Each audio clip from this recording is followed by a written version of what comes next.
American literature. We had talked first about the colonial literature, and then we have about the Puritan literature, or the literature of the colonial period, and we have also spoken of the literature of revolution in the United States. Unfortunately, due to the present conditions, we have talked about these very briefly, and we did not get into details. And then we have started American Romanticism. We've spoken of Edgar Allan Poe's The Fall of the House of Usher, and Washington Irving's the Rip Van Winkle. And the idea here is that these texts, or the texts that were selected last year, that is both in the colonial period, the literature of revolution, and the romantic period, represented the real beginning of American literature. The colonial period and the literature of revolution did not include much fiction, because there was no such thing as real American literature. The colonial period, for example, was only the literature that was written in America, but it was still a British colony.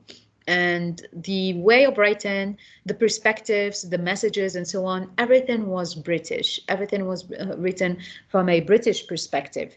And then we have moved to the literature of revolution, which was not also a work of fiction. It was actually a pamphlet, but it was a very important text that contributed in building the American character, and also building the American politics, and what is known as the American dream. Now, the American dream has started very long time ago, and it was developing through time. It has been developing through authors and through politicians and through culture. So if you would take each of these texts in alone, or if you are going to extract the main themes and messages of each text, as well as the perspectives, you are going to have an overview of the American dream, of how it started and how it developed through time. Let me help you with this. The first period, which you did not have the chance to deal with, was the colonial literature. In colonial literature, there were two main texts that you were supposed to deal with. The first one was written by John Smith, the General History of Virginia, and the second one was written by William Bradford. It was entitled Of Plymouth Plantation. Both of them were written by the first settlers in America. Both of them represented what each of these groups was trying to find in America. Okay? While John Smith was a military man, he was a soldier. He was trying to explore the country and to attract more immigrants to the country. Okay? John Smith was writing for the British monarch, and he was a military man. He was a missionary. So he had the mission of writing about America, about exploring America, and attracting new immigrants to America. So he was showing America as the land of plenty, the land of as a paradise, a land of greatest wealth, and so on. Okay, so here in the first text, we know that America is represented as the land of the greatest wealth, the land of opportunity, and a great paradise. Okay, bear this in mind. The second text we have, you would have spoken about, was William Bradford's Of Plymouth Plantation. Now, in Plymouth Plantation, the text was written by a Puritan leader, William Bradford, and the text is written from a Puritan perspective, and it has been showing the travel and the hardships of the Puritans who were traveling to America, and the difficult conditions and the difficult steps they went through in order to reach the mainland and to survive, to settle, and to survive in America. So they have described the voyage, that is the trip from Britain or from Europe to America, as a very difficult voyage, because they hated traveling by sea. They were not military men, they were just common people, and they were not familiar with sea traveling. So for them, it was full of dangers. The second step, or the second stage in the voyage, was their settlement in America.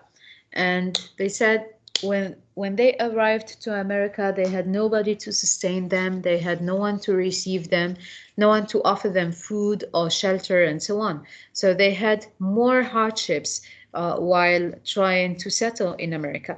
So the America that the Puritans have depicted had nothing to do with the America that John Smith has depicted. Okay, they were very different from each other. While John Smith has been showing America as the land of paradise, as a paradise or the land of plenty, the Puritans have been showing the country as a place that is full of evils and full of hardships and dangers. Okay, yet they settled in America, and they still they insisted on staying in America because it represented for them the promised land. So the Puritans went to America because they wanted to have the freedom of exercising their religious belief. Okay, the Puritans traveled to America because they wanted to have the freedom to exercise their religious belief. And as a consequence, the founding fathers of the American nation, the founding fathers who have written the American Constitution and the American and they have started or built the American nation, built it on Puritan and rational beliefs. Okay, that is, they were influenced by the age of rationalism. It was the age of reason. They were influenced by the principles of rationalism, but they were also influenced by Puritanism, because Puritanism was the first religion that existed in America. It was the first religious form that existed in America. The Puritans also represented the first democratic and independent government in America. Please retain this, okay? The Puritans represented the first form of independent government in America. What does it mean? They were traveling to America for religious freedom. They built the first form of independent government in America, a government of their own, while Britain was still colonizing America. It was still governing America. Okay? Now, why is this important? When the founding fathers built the American nation, the second act in the Constitution that they have drafted, sorry, imposed, I wouldn't say imposed, but ensured, yes, ensured is the term I'm looking for, ensured the freedom of practicing religion in America.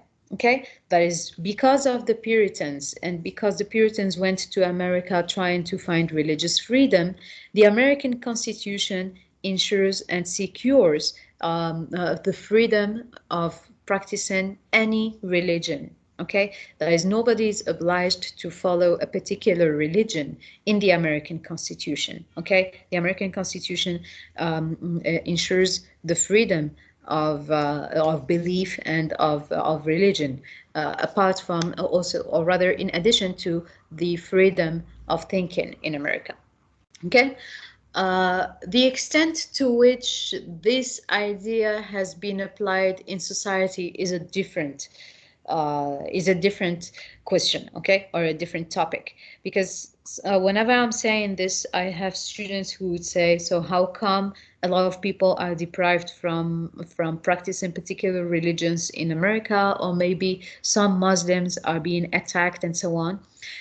You should see here a difference between society and politics. The Constitution provides or grants the freedom of practicing any religion in America. Okay, this is at the constitutional level. This is about the laws and the administrative side. Okay, if we're going to see society, society is a totally different story, because society has rejected many things that the Constitution granted to the people, including the freedom of thinking, including equality for all human beings, regardless of their color, and so on. Okay, so society and culture is a whole different story. All right. So the reason why I started my or I started by speaking about these, that is by speaking about the Puritans and the colonial period, is that these were the beginnings of what is known as the American dream. Now, what is the American dream? The American dream is defined as the pursuit of happiness. But the American dream is what actually the Americans are trying, or the people are trying to find in America. The reason, well, if we are here talking about the 19th century, it was the reason for which the people were traveling to America. So some people were traveling to America to find freedom of religion. Some people were traveling to America to find opportunities and become rich. Okay, just as the depiction of John Smith has shown. Okay, and then there is the text of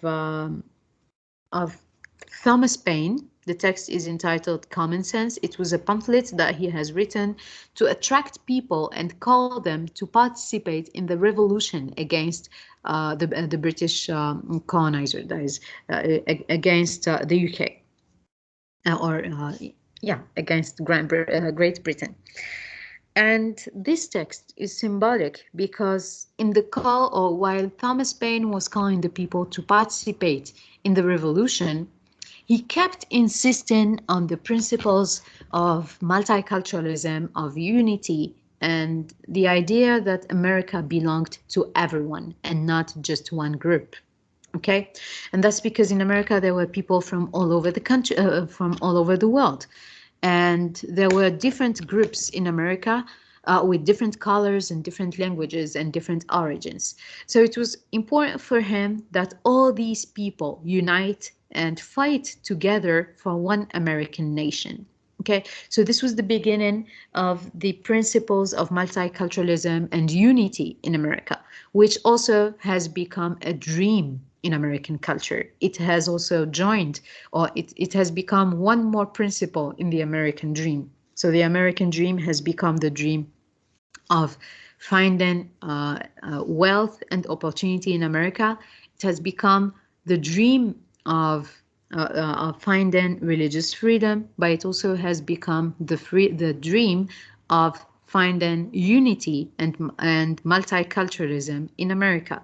The idea or the fact of living equally with differences. Okay, that is the fact that people in America would have a lot of differences, cultural differences and color, and differences related to their color, to their physical appearances and so on, but they will still be able to live equally in a new America. Okay, so all of these aspects are parts of what is known as the American dream. All these have built the American character and American culture. Okay, the reason why I'm talking about this is that they are very important, and the American literature is particular because it pays much attention to its ideals and tries to show them in the text. Okay, that is unlike previous literature that we may have seen. For example, in British literature, the authors were maybe criticizing ideas or waiting for some ideas. In Russian literature, it's all about philosophy and about philosophical ideas. But when we're speaking of America, we're speaking of the American ideals. Okay. Now I am. You cannot see me, but I am making here a slight difference between ideals with an L at the end and ideas. Okay. So the American literature actually tries to depict the American values and American ideals. Okay, that is the principles and the values of American culture are reflected in its literature.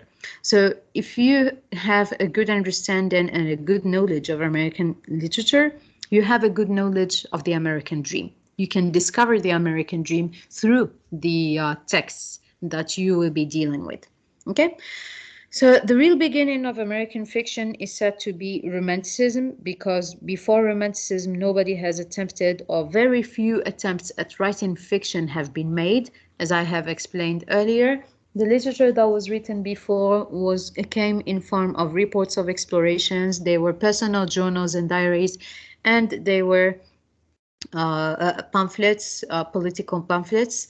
But fiction has only started in the 18th century with the Romantics. Okay, this is why last year we have moved directly to Romanticism, to Washington Irving's Rip Van Winkle, and then Edgar Allan Poe's The Fall of the House of Usher. And even in these texts, you may have noticed, or you may have discovered, some characteristics of the American culture. Example, in Rip Van Winkle, we could see the consequences of the war and the post-war period, the period in which America as a nation was still discovering itself and building itself. Okay, so in any American text from the 19th century up to the late 20th century, you are going to find the ideals and the values of American culture. You can understand culture, the American culture of the period, if you take any of these texts. Okay?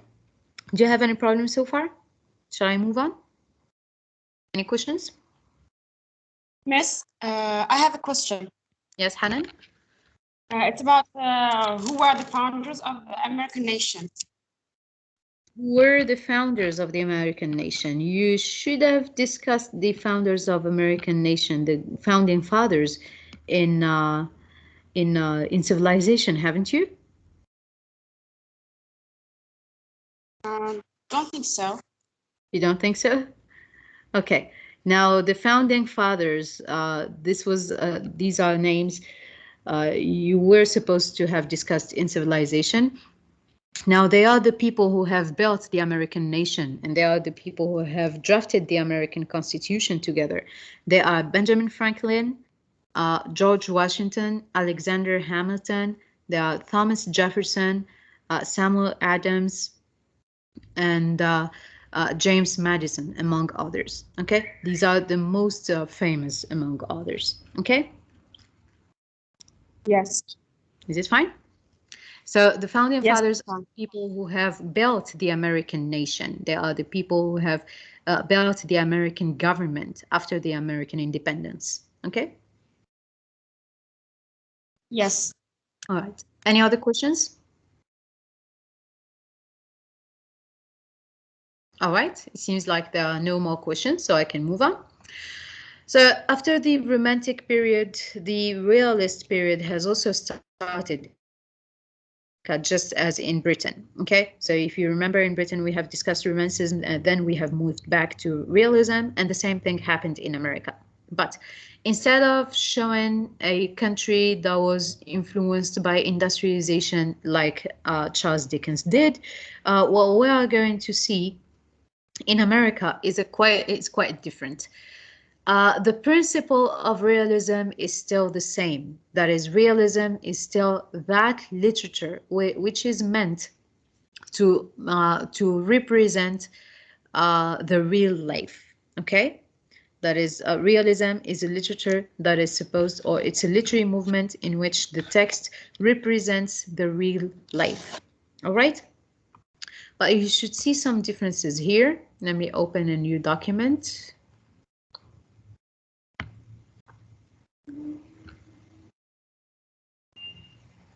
Do you see my screen? Yes, ma'am. Yes. Yes. Okay, Yes. great. Yeah. All right. He said that when we're speaking of realism, we're speaking a faith.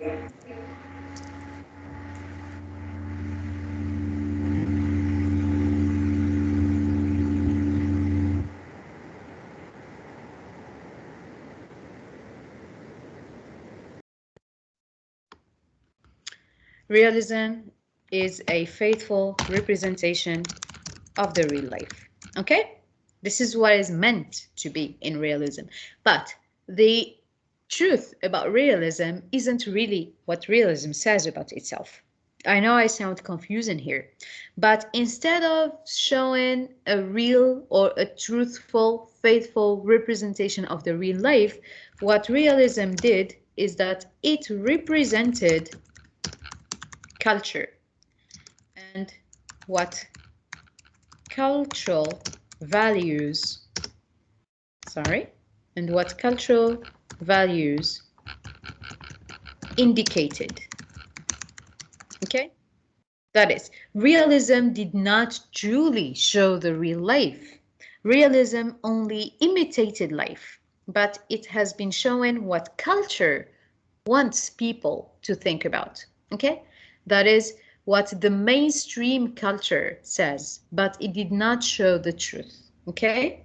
It has depicted the mainstream culture, but not the deep truth. Okay? Is the idea clear here? Do you have any problems with this? Hello? Mrs. I have a question.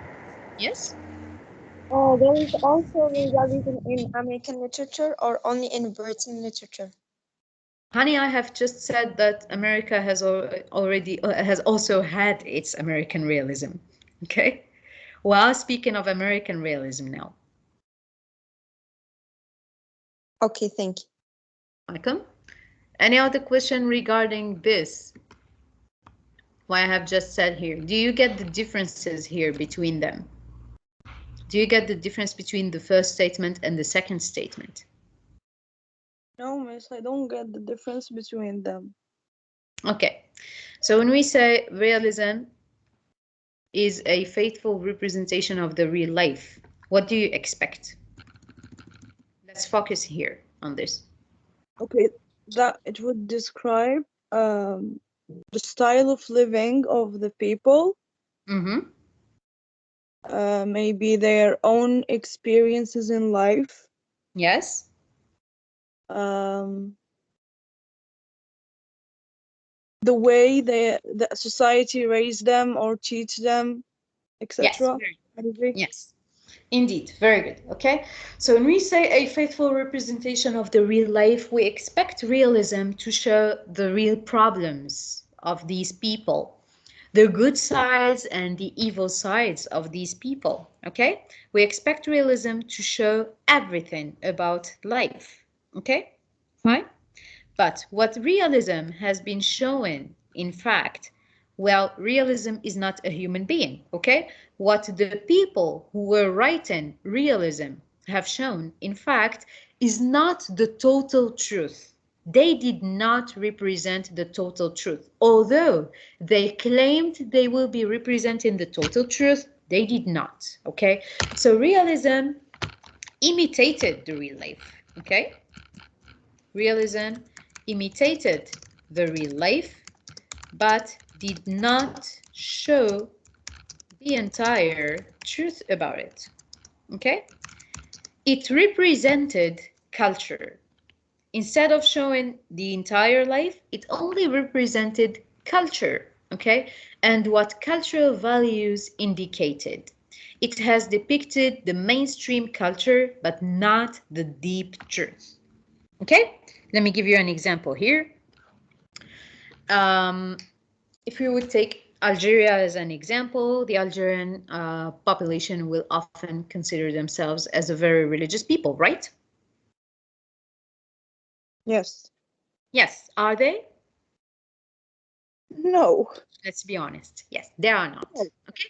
No. So if someone is writing realism using the same principle here, they will be imitating the real life. They will be showing you people who claim to be Muslim, and they will be speaking in the name of Algerian culture that is meant to be Muslim, but they will not show you the deep truth. They will not show you the other things that Algerian culture doesn't say, but they are still here in this Algerian culture. Okay? Okay. Is it fine? Yes, miss. Okay. Thank you. Miss, So, yes? so that the Americans imitated the real life purposefully. maybe they had objectives or something to convey to the next generation. Yes, that was actually the writing style of the period. Okay, that was the writing movement or the writing spirit of the period. Okay, so they were writing an imitation of the real, but in which they had to respect, or they voluntarily or consciously respected the cultural values of their society. Okay, and realism, when realism arrived to America, it has shown, or it has shown a divergence. Okay, that is, it has taken two different paths. There is what we call on the one side the genteel tradition, and on the other side the local color. And this is why I am speaking here of the extent to which realism has shown the truth, because the British realism claimed that it was showing the truth, but it did not show all the truth. It has only shown the truth that culture accepted. Okay? But the other stream in American literature, the local color stream in realism, has started to show more truth than the British realism or the European realism. Okay, this is why I have started with this statement, or with this introduction. I just want you to follow me carefully here. You are going to grasp the difference between them. So I was saying realism imitated the real life, but it did not show, sorry, not how, this is show, but it did not show the entire truth. It represented culture and what cultural values indicated. It has depicted the mainstream culture, but not the deep truth. What realism in Europe and in some parts of America, I'm going to put this down, what realism in Europe and some parts of America has shown was in fact the WASP culture. The WASP culture is actually the white Anglo-Saxon Protestant culture, which was also male. This is historically also known as Western culture. Remember Western culture as a concept? I think I mentioned Western culture last time, did I? Hello?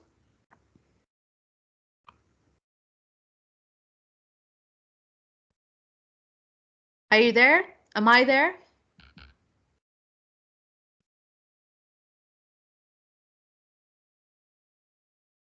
Yes, miss, you did. Yes. Okay. All right. That was very slow. Thank you. Western culture is a concept that refers to the culture of the West. Okay, but it's not. It's a particular concept with a number of philosophy, or with a number of principles. It was inspired from the Age of Reason. Okay, Western culture started as a philosophy from the Western, from the Age of Reason. Okay, so what is Western culture? Western culture is also referred to as the WASP culture in America. Okay, Western culture is also referred to as the WASP culture in America. So what realism did in the 19th and 20th century in Europe and in some parts of America is that it has represented. America has shown. Sorry, there was a mistake here. What it has represented was, in fact, the WASP culture. What is the WASP culture? White, so W for white, okay? Anglo-Saxon, white, Anglo-Saxon. This is why we have A and S here. P, which means Protestant culture. Okay, that is, this realism has represented a culture that was white, Anglo-Saxon, and Protestant, also male. All right, so it was a culture that favored the people that were white, the people who were Anglo-Saxon, the people who were Protestant, and were male. Okay, this realism has represented, this realism did not represent the whole truth. It was a realism that has favored the white Anglo-Saxon Protestant and male culture. It was a realism that has shown these people as the best, okay? But it did not show how these people could be bad, okay? Is this idea clear? Is the idea of the WASP culture clear? Yes, Miss. Yeah. Okay, perfect.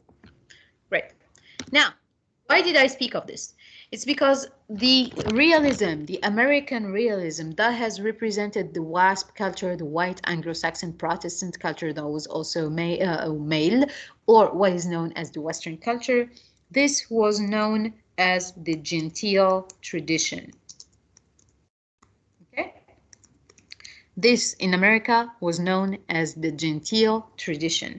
In opposition to the Genteel tradition, another form of realism also appeared in America. It was the local color movement.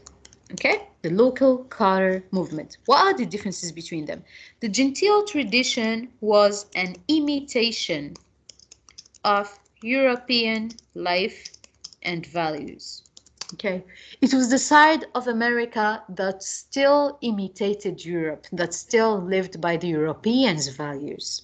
Okay, while the local color movement was a different form of realism that has shown a different culture in America.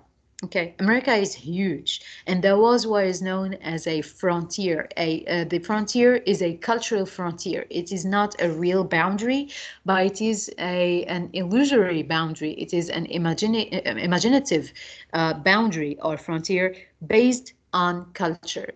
While the western side while the eastern side was still influenced by the European values and still imitated the European values, which is here summarized in the sentence Genteel tradition, the West was rather wild, it was rather raw, and it was more related to adventure. The people in the West wanted to discover a little more. They wanted to go into adventure to find real opportunities. Life in the West was different. They were not imitating the Europeans. They were building the real American character.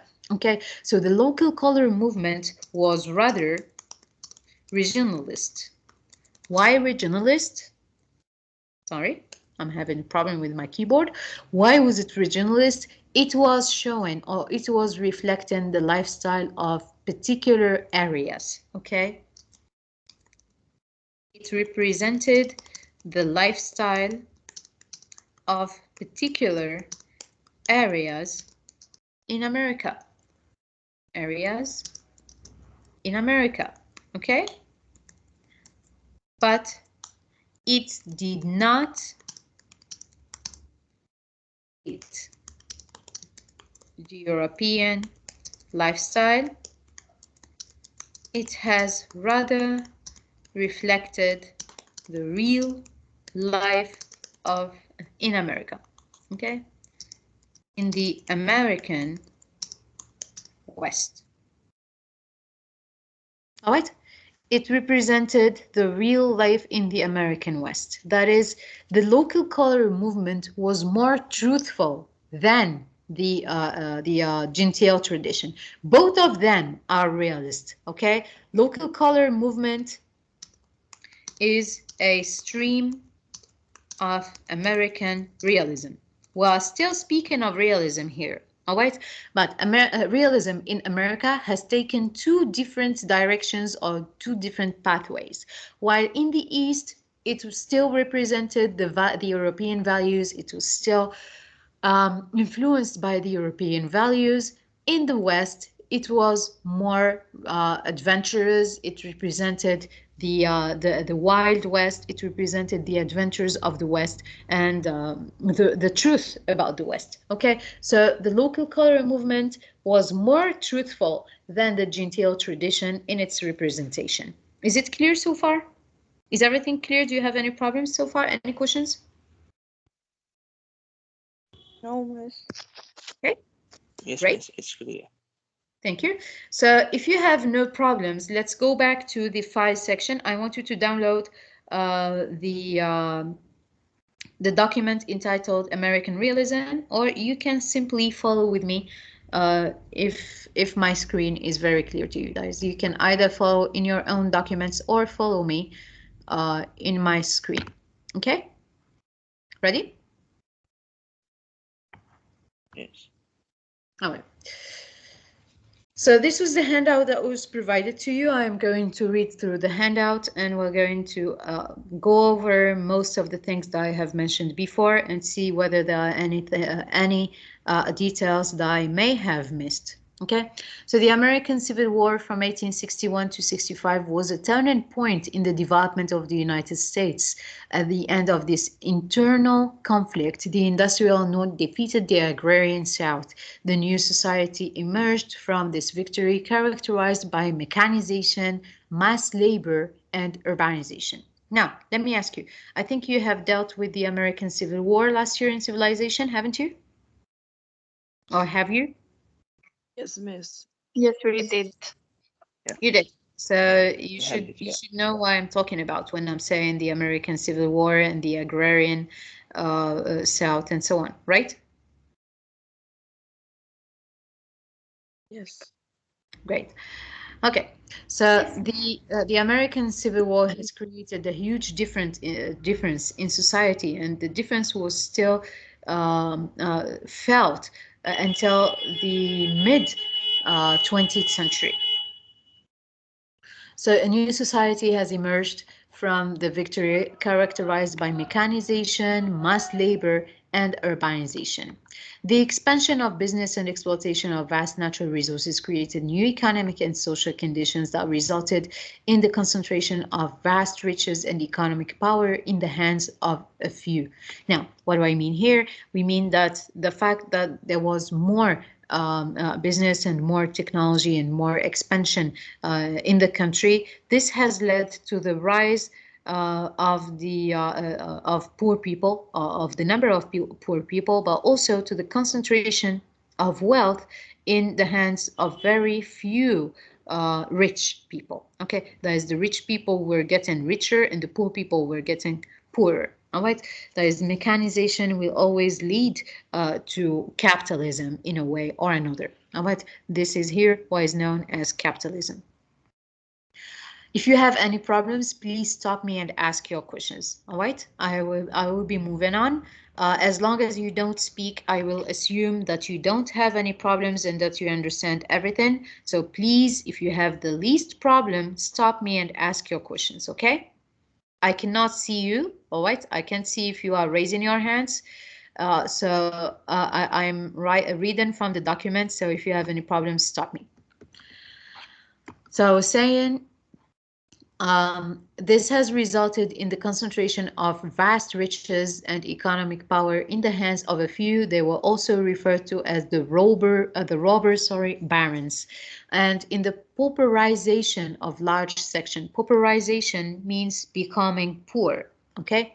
Pauperization means becoming poor of large sections of American society and the growth of an urban proletariat, that is the working class. That is now this period has led, or this change has led to the rise of a new social class, which is the labor, or the proletariat, sorry, or the working class. That is, they were people who were very poor. Sorry. It was the beginning of what Mark Twain had called the Gilded Age. Now, gilded is something that is covered with gold, right? Gilded is something that is covered with gold. Now, in Civilization, you are going to study this year what is known as the Roaring Twenties and the economic the economic, you're first going to deal with the economic boom, which is going to be followed by the economic crisis in the United States, and you're going to see the extent to which they have affected the people, and they have affected people so much that some people have started committing suicide. Some people did not accept the fact that they had lost their entire wealth and so on. But before the economic crisis, we are speaking first of the economic boom. That is, this was the period right before the First World War, and America has become rich due to mechanization. Okay, so Mark Twain has called this period as the Gilded Age because of the prosperity that it has reached. It was characterized by all sorts of excesses, the dazzling wealth and extreme poverty side by side. That is, this period has witnessed two opposing streams or two opposing modes of life, while some people have become very rich, others have become extremely poor.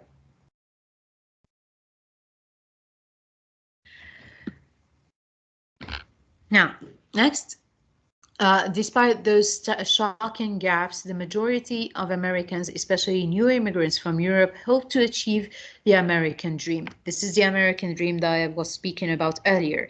The American dream is always defined as the pursuit of happiness. Okay, the American dream is defined as the pursuit of happiness, be it in the 18th century or in the 21st century. It will still be defined as the pursuit of happiness, but then it is the pursuit of happiness, or it is happiness, that has changed meaning.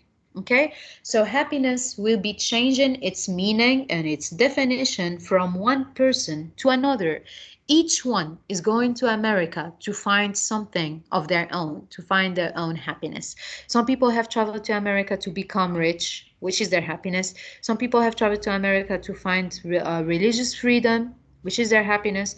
Others have been trying to reach equality and neutrality in a multicultural society, and that was also their dream. Okay, so happiness has been changing its definition according to the people who were trying to find happiness, the people who are trying to reach this happiness. Okay. So despite these shocking gaps, the majority of Americans, especially the new immigrants from Europe, hoped to achieve the American dream, to go west, the frontier, suggesting the existence of a free land with the promise of improvement. So the frontier that is mentioned here is the frontier that I have mentioned before. It's the cultural frontier between the East and the West. While the East was still living by the European values, the West was rather wild and rather adventurous. Yet life in the West was still undiscovered. There were still many territories in the West that were undiscovered, which made people believe that they could still become rich if they go west.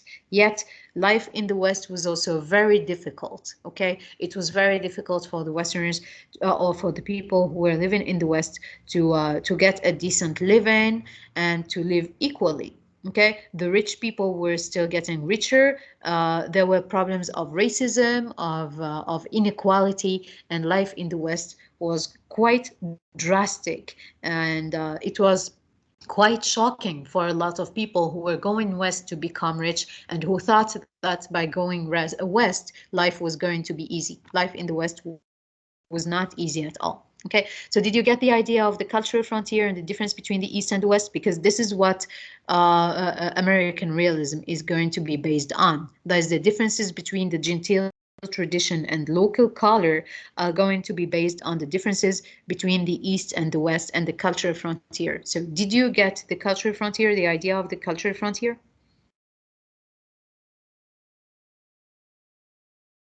Yes, no? Yes. Yeah. Yes. Okay, great. Please. Yes? I have a question, please. Yes?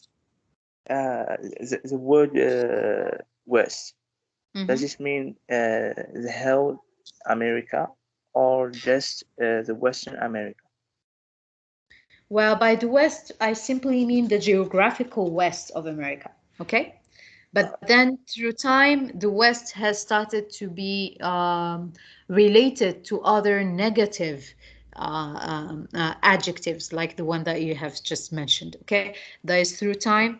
The fact of mentioning the West has become a reference of a difficult life, of suffering, of racism, of inequality, of poverty, and so on. Okay, because life in the West was wild and very difficult. It has also become synonymous with crime, so it has acquired a lot of negative references. Yes. Okay. Any other Yes. questions, anyone, before I move on? Yeah. You're welcome. Okay, I guess there are no other questions. As I said, if you have the least question, please stop me and ask. So on the literary front, the genre of realistic novel developed from the attempt to render that is to represent the tension existing between the individual and society. That is, in the beginning, realism is still an attempt at representing the conflict between the individual and their society. Realism is still showing the individual as central and society usually as an enemy or as someone they have to fight. Okay, right? American writers aiming at a faithful rendering of life can be divided into two categories. The Genteel tradition represented by Henry James. Now, Henry James is the author of Daisy Miller, who shows an impulse to turn east and nourish himself with the old world. What is meant by the old world here is Europe, okay? The Genteel tradition is represented by Henry James, who shows an impulse to turn east. By the east and the old world, he means here Europe.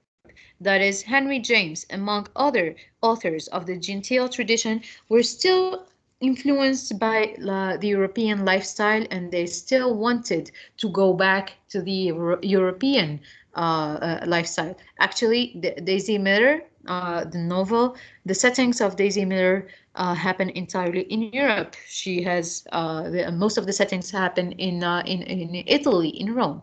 Okay, and the local color movement oppositely showing the drive to turn west, okay, to the American West, and make oneself in the new world, represented by Mark Twain. Okay, so initially the two differences, or the differences between the Genteel tradition and the local color movement, are related to the representations, while the Genteel tradition, represented by Henry James, was reflecting Europe and the European lifestyle.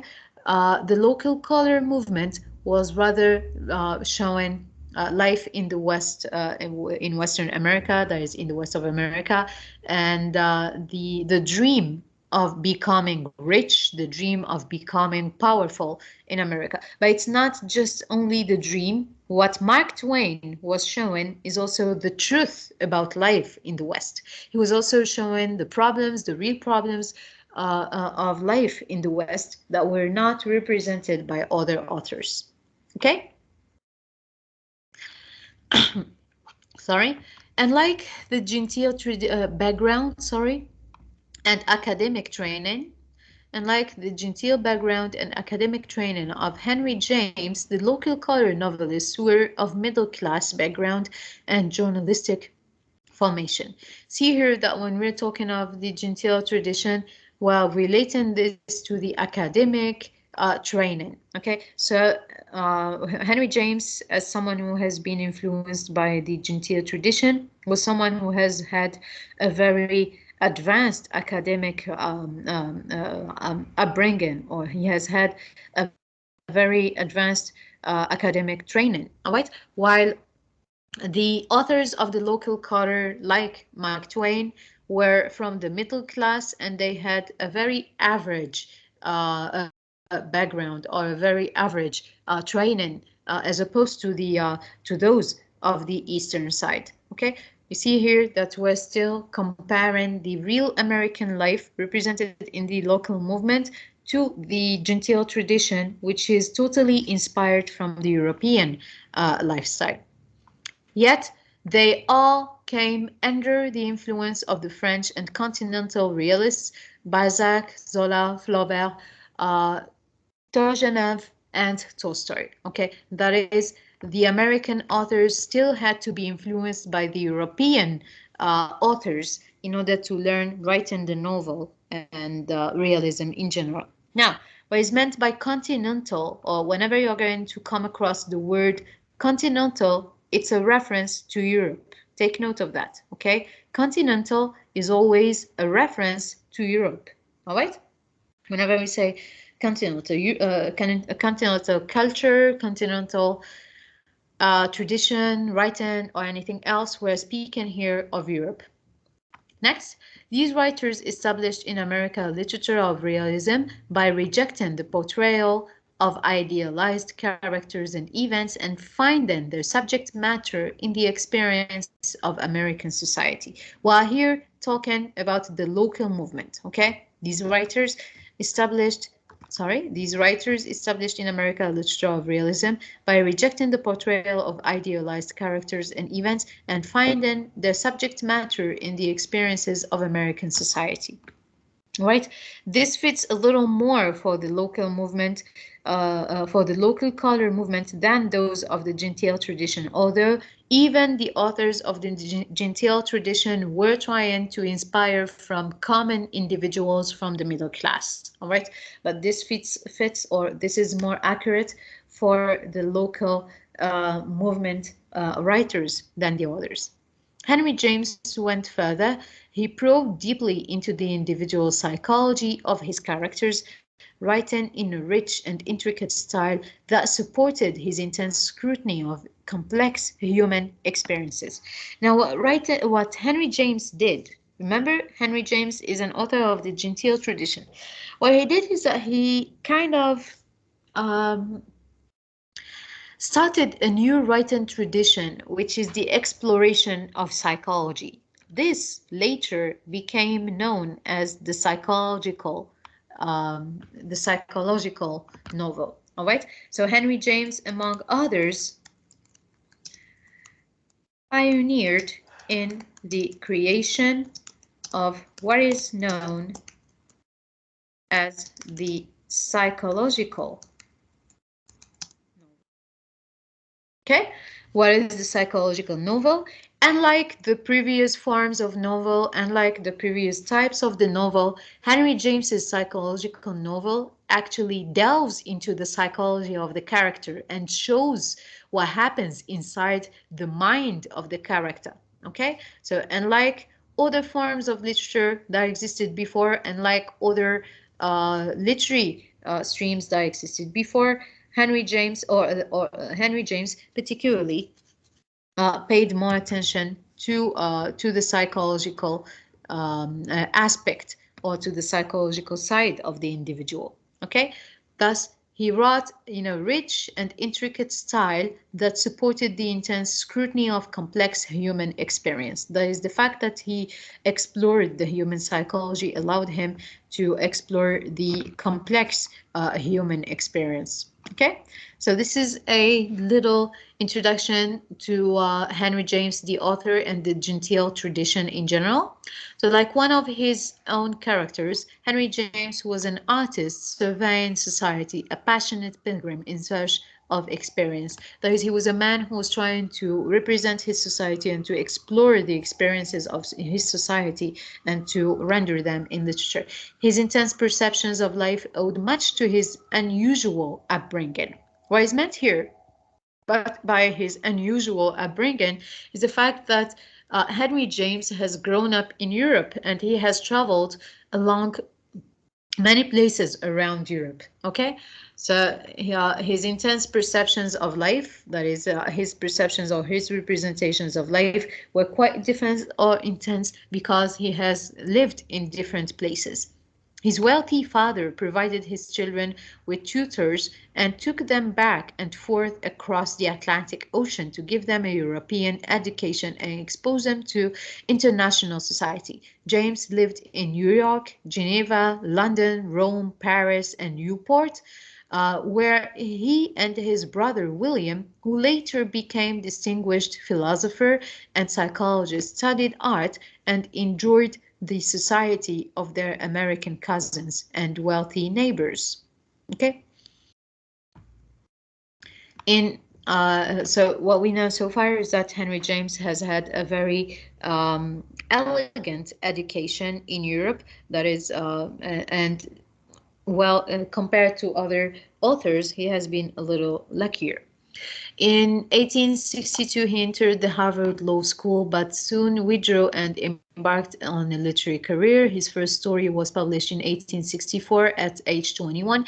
The next decade, he spent alternatively in America and Europe. James came under the direct influence of Flaubert, Balzac, and Turgenev. In 1871, The Atlantic serialized The Atlantic. Now, The Atlantic is a magazine, okay? If you see something that is italicized, it's the title of a magazine. The Atlantic serialized James' first novel, Watch and Ward, but he preferred to declare that his first novel was Roderick Hudson, written in 1871. At age 33, he settled permanently in England and remained in Europe. And for this reason, actually, that is for the fact that he settled in Europe, he settled in England and in Europe for a long time. And for the fact that most of his protagonists were Americans who lived in Europe, he was considered as a traitor, as someone who was an anti-American. He was considered as someone who has left his American identity and as someone who did not want to be American anymore. Okay, he was considered as an anti-American.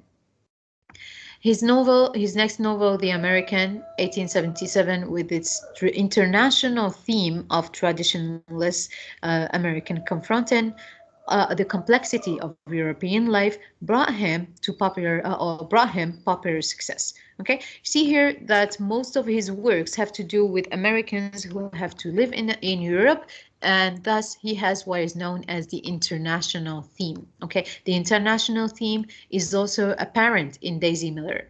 It was followed by Daisy Miller 1878, which one critic described as an outrage to American girlhood. It was described as such because it was considered as a girl who was very rebellious compared to what an American girl of the age was. A Portrait of a Lady in 1881, made into a film starring Nicole Kidman and Isabel Acker, was one of the finest works of his first period. The Bostonians, The Princess of Casamassima, and The Tragic Muse were failures with the public, as were his attempts to write for the stage. That is, so many of his works were also considered as great failures. Let me move to something interesting. Yes, this paragraph is more interesting. In 1915, the American expatriate. See that he is referred to as expatriate because he was no longer living in America anymore. So the American expatriate became British subject, largely to show his support for the British cause in the First World War. Okay, when he died 7 months later, his audience was small and his writings were no longer in vogue, especially in his native land, where he was criticized as anti-American. So Henry James did not have much popularity in America because he was simply considered as anti-American, since he has become a British citizen. Critics complained that his characters were drawn from the hothouse life of the leisured class and that his novels were cathedrals of frosted glass. That is, he was criticized for the fact that his characters were somehow rich and were somehow inspired from the upper classes, people who had a very decent or a very easy life, which did not truly represent the American character. Okay, this is why I was saying in the beginning, the American realism of the Genteel tradition did not represent much of the truth, while the local color sought to show more truth about the real American life and real American character. He was to have an influence not on his age, but on the which followed, that is modernism, and his contribution to the art of fiction made him known as the first modern psychological novelist.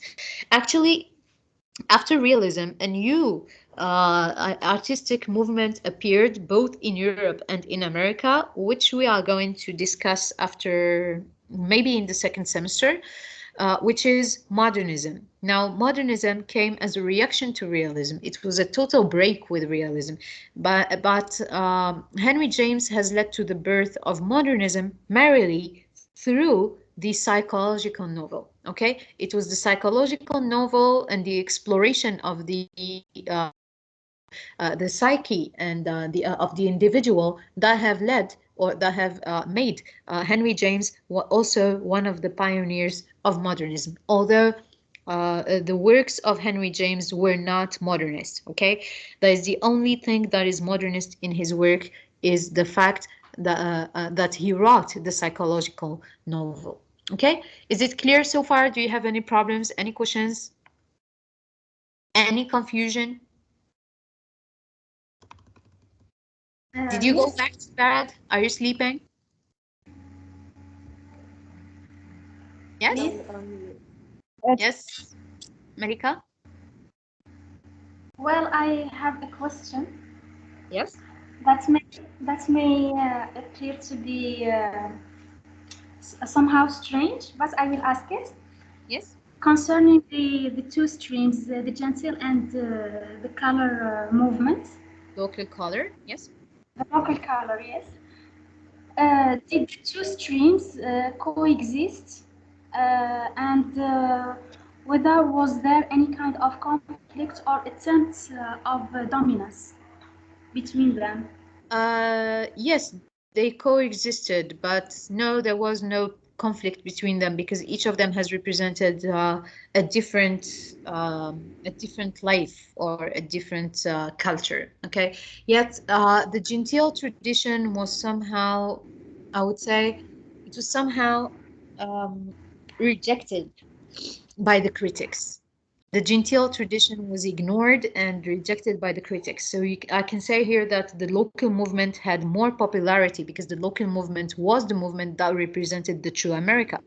As you have seen here from the biography of Henry James and his characters were living in Europe like him.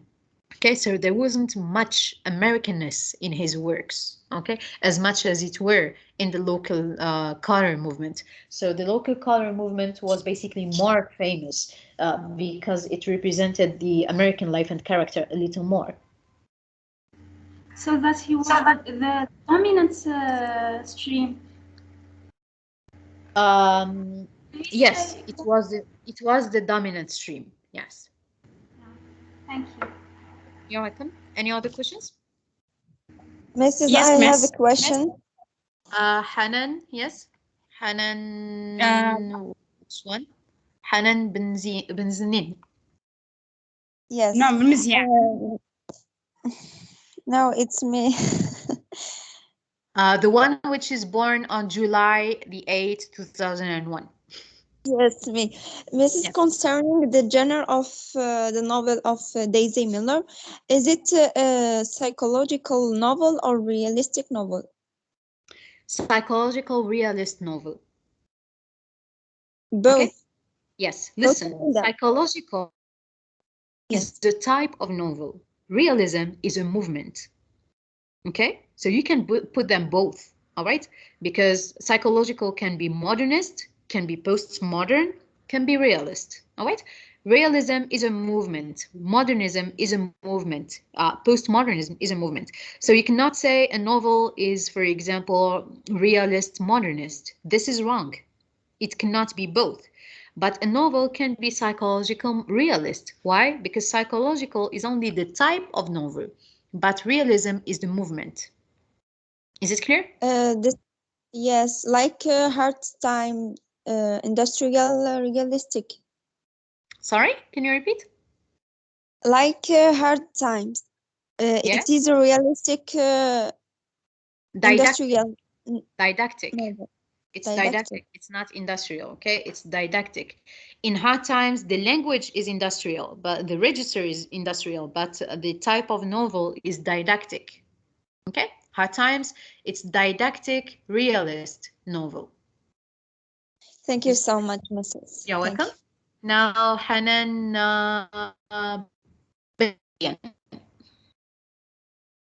Miss, my question is, what is meant by the American expatriate? Expatriate. Now, expatriate is anyone who lives overseas or who lives in another country. Okay? Okay. It's an adjective used to refer to anyone who lives in a different country from their own. Okay? Yes. Any other questions, anyone?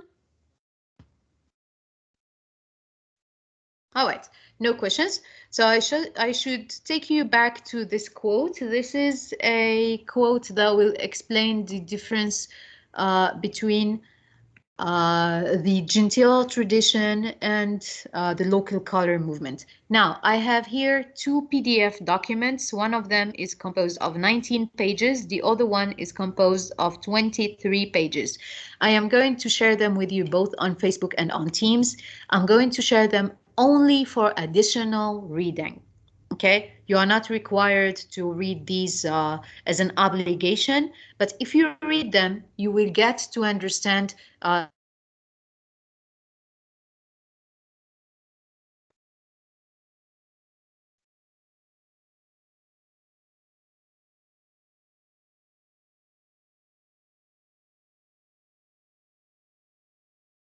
between the Genteel tradition and colonialism. Sorry, focus here. This will show you the difference between the Genteel tradition and the local color and how to talk about them in a very beautiful metaphor. So the Genteel tradition in American philosophy, this was a book written by George Santayana. Now, George Santayana was an American author and philosopher of a Spanish origin. Okay, he wrote the Genteel tradition in American philosophy, in which he had identified America as a country with two mentalities. Remember the cultural frontier I was talking about? This is the cultural frontier. A country with two mentalities, one of survival, okay?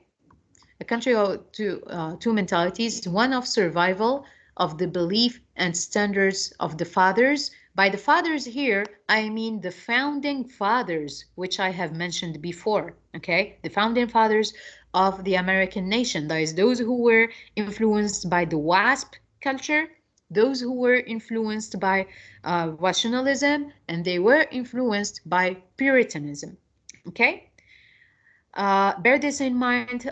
These are very important for your future experiences. The things that I'm saying here are basic information that you will need in the future. Okay, so it was the survival. One of them was the survival of beliefs and standards of the fathers, that is the founding fathers. The other, an expression of the instinct, practices, and discoveries of the younger generations. Let me see if someone has any problem here.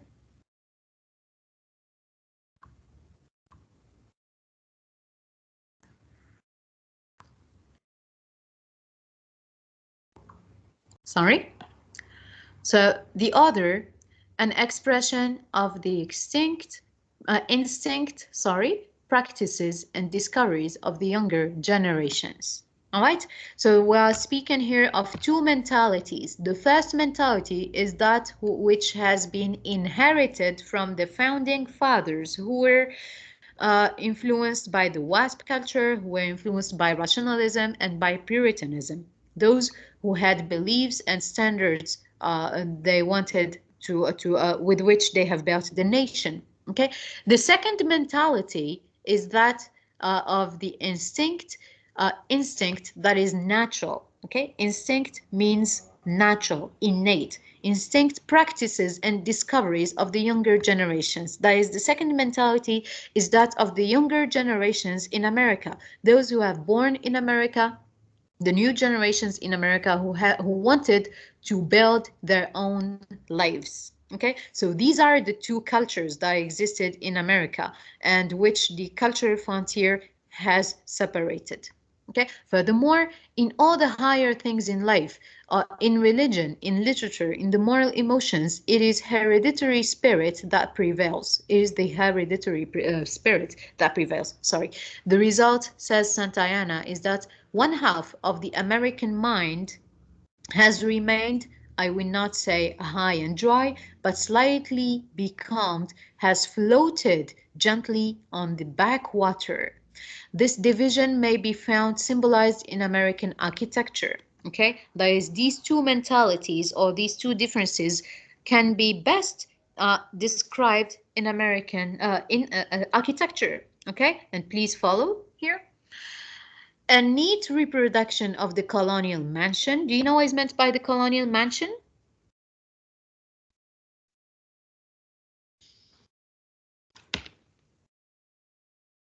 I think everyone went back to bed. I am the only one teaching here alone. Did you all go back to bed? Please stay here. I'm going to finish in less than 10 minutes. Hello? We are.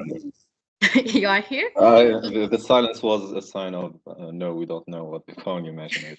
All right. That's interesting. Thank you. Thank you.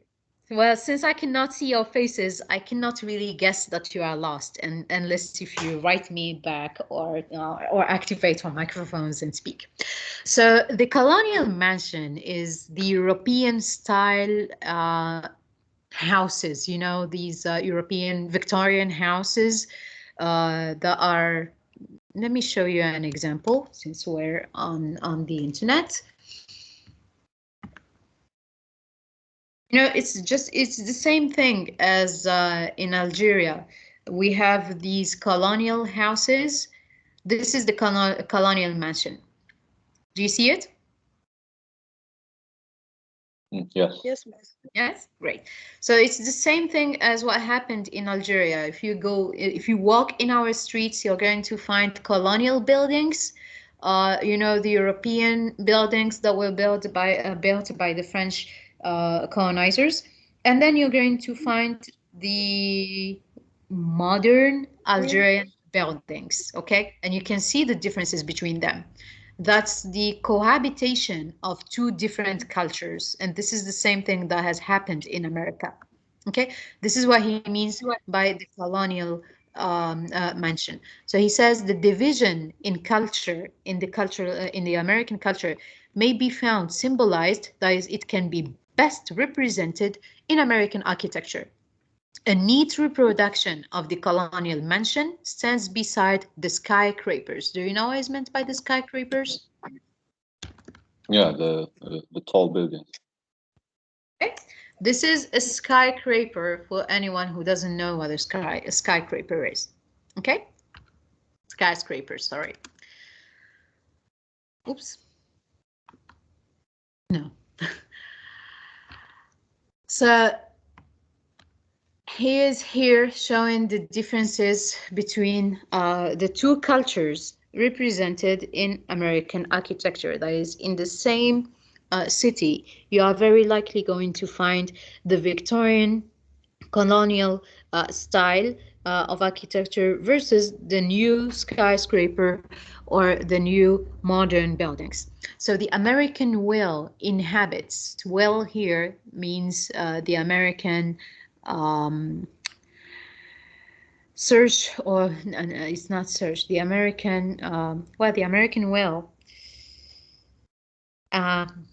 American consciousness, if I would say so, or American intention, the American way of life, the American culture, American style, all right, inhabits the skyscraper, while the American intellect inhabits the colonial mansion. So the colonial mansion is a reference to the founding fathers. It is a reference to the old past, to the European heritage. Okay, while the skyscraper refers to the real American character, which in the local color is represented in life in the West and the truth about life in the West. The one is all aggressive enterprise, the other is a genteel tradition. So genteel tradition here is a reference to the local, to the colonial mansion, to the European lifestyle, which is reproduced in America, which is imitated in America, while the aggressive enterprise or the aggressive lifestyle, which is raw, which is original and authentic and different, which quits entirely with everything that is European, is the American style. Did you get the differences between them? Do you have any problems?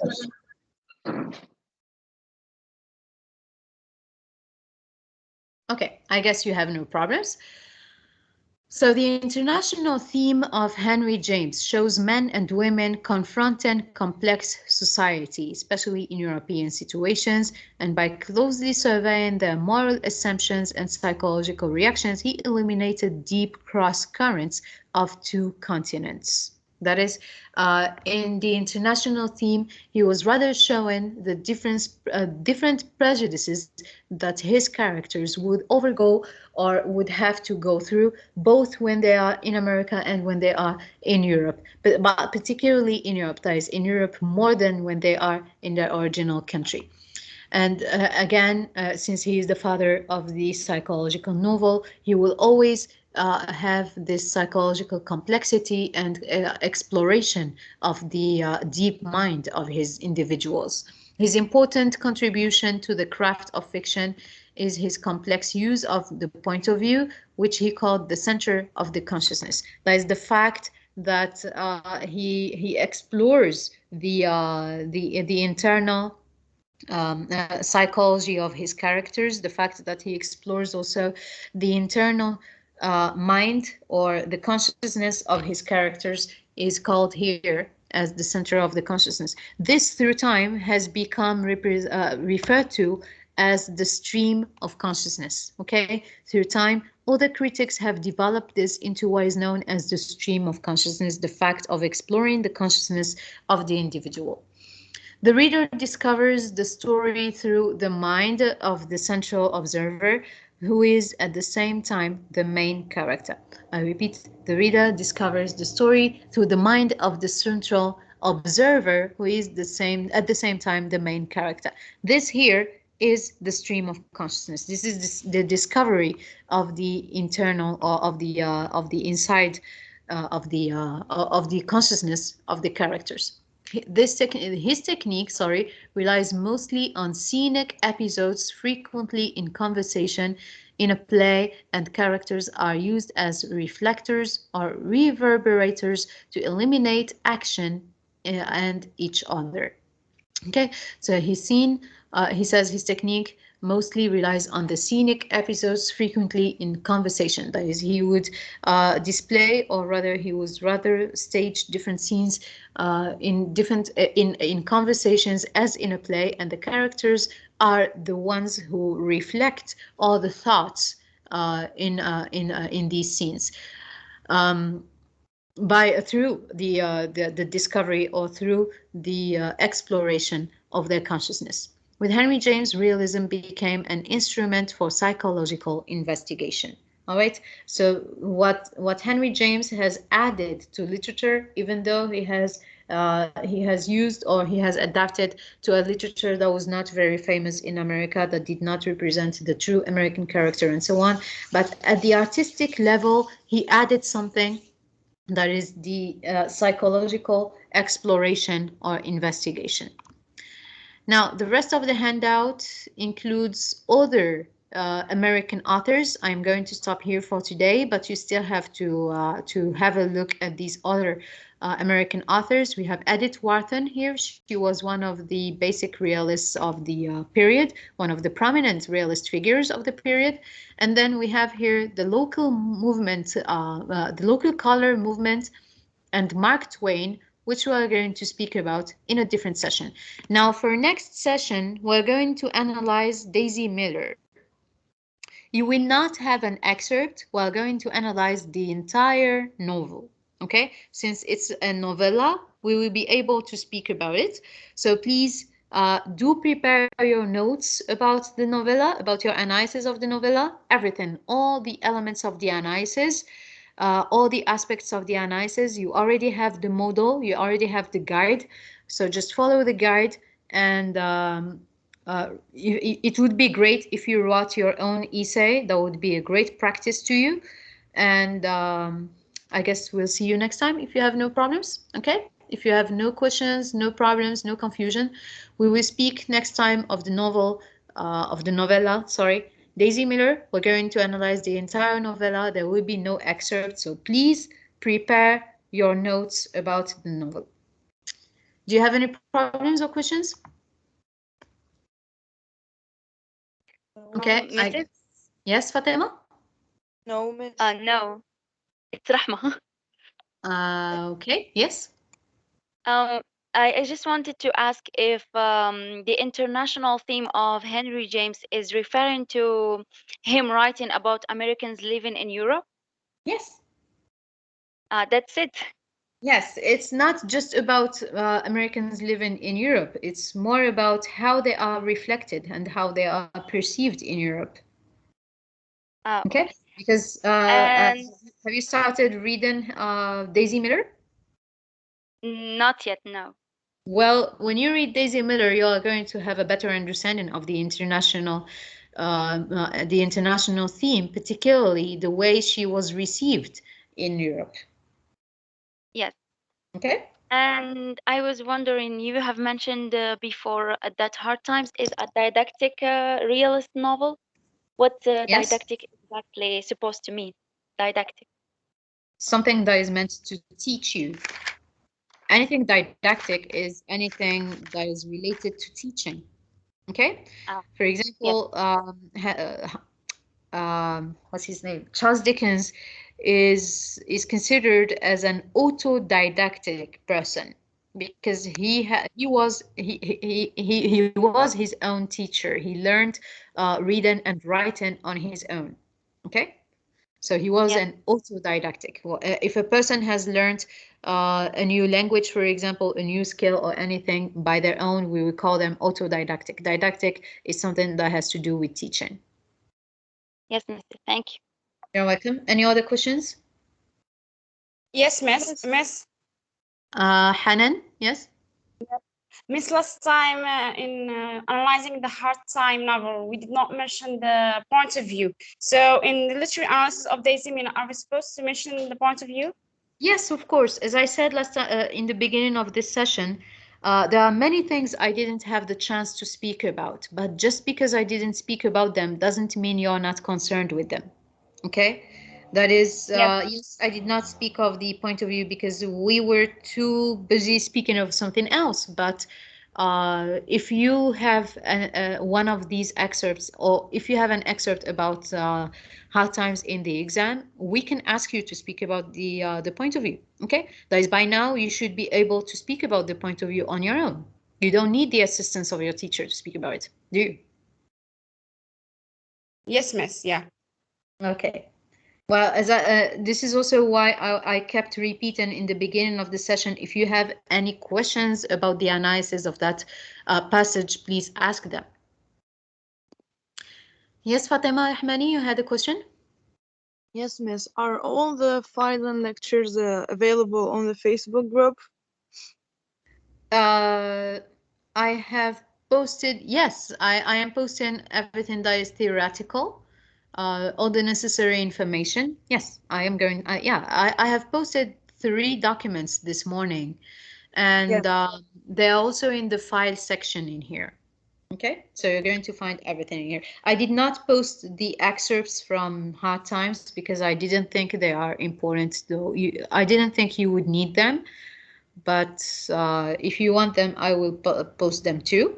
But I have posted everything that has to do with theory, and I am going to post the two other documents dealing with the Genteel tradition and the local color movement to help you understand these two movements.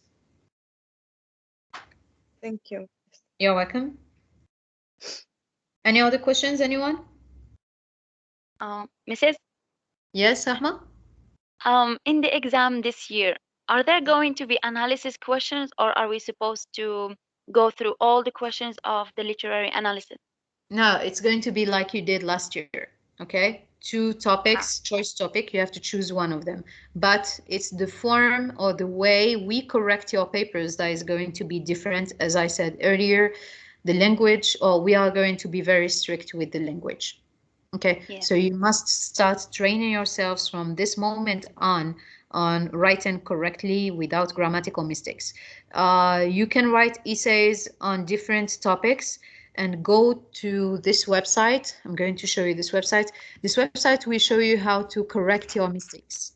Okay, the Hemingway editor if you can have access to Grammarly, that would be great, because Grammarly can also correct your mistakes.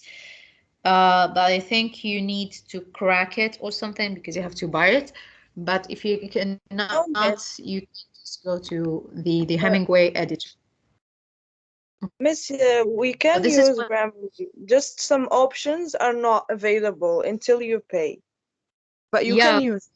Well, Yes. the options that you need in Grammarly to correct your English are the ones you have to pay for. Yes. Okay. Now, this is the Hemingway editor. What you can do in the Hemingway editor is to put your text here, and the editor will show you your mistakes. See, if it's blue, it means that you have a problem with adverbs meeting the goal of 2 or fewer. See this? Do you see the remarks on the side? If you have the green colored, if your text is colored in green, it means you have used, the mistake is related to the passive voice. Okay. If it's violet, it means that the phrase has a simpler alternative. That is, it means that your sentence is very complex and you can simplify it. If it's, what color is this? Is this beige? Yeah.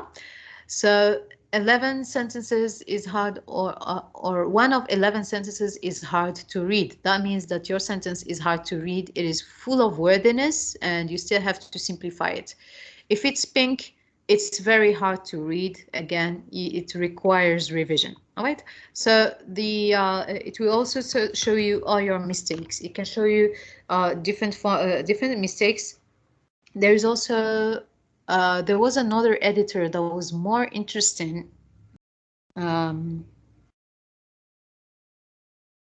I don't remember exactly. I don't remember exactly the name of the second editor. If I remember it, I will show it to you. But so far, you can use this editor. You can write essays on different topics, and you can put them here. And the editor is going to show you your mistakes and how to correct them. Okay? Yes, Mrs. Thank you. All right. You're welcome. So if you have no more questions, I will thank you for coming and see you next week. Thank you all for coming today. Yes, Hannah?